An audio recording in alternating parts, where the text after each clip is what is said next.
वाला जिसकी वजह से दूध आया. सॉरी जिसकी वजह से दूध आया. हे दूध बनवण्यासाठी और मैं दूध बनाने वाला. किती वाजलेत रे? 4 दोन वाजून 28 मिनिटं. 39 मिनिटं झालेली आहेत. हे एवढ्या दुधासाठी अख्खी झोप मोड झाली. एवढ्या दुधासाठी नाही ते हो, हाय त्याच्या ना. मागची मेहनत. हा एवढं दूध. हे दूध चांगलं पटकन. याला म्हणते शोक. फालतू दारू पिण्यापेक्षा दूध प्या. आमच्यासारखी निर्व्यसनी राहा. लाजा वाटू दे तुम्हाला लाजा. अरे दूध प्या रे बांडगुळो. एक मिनिट थांब. कुठं पोस्ट करणार आहे? हा कुठं इंस्टाला चांगला एक से next एक मिनिट. आता काय?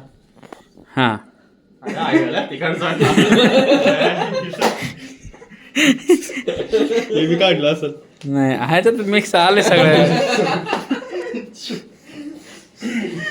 निर्व्यसनी राहून दाखवा असं दूध प्या. 2 वाजता दूध प्यायचं असतं दारू नाही. कळलं का? हा काळे काळे म्हणून राजाचं काय म्हणणं आहे?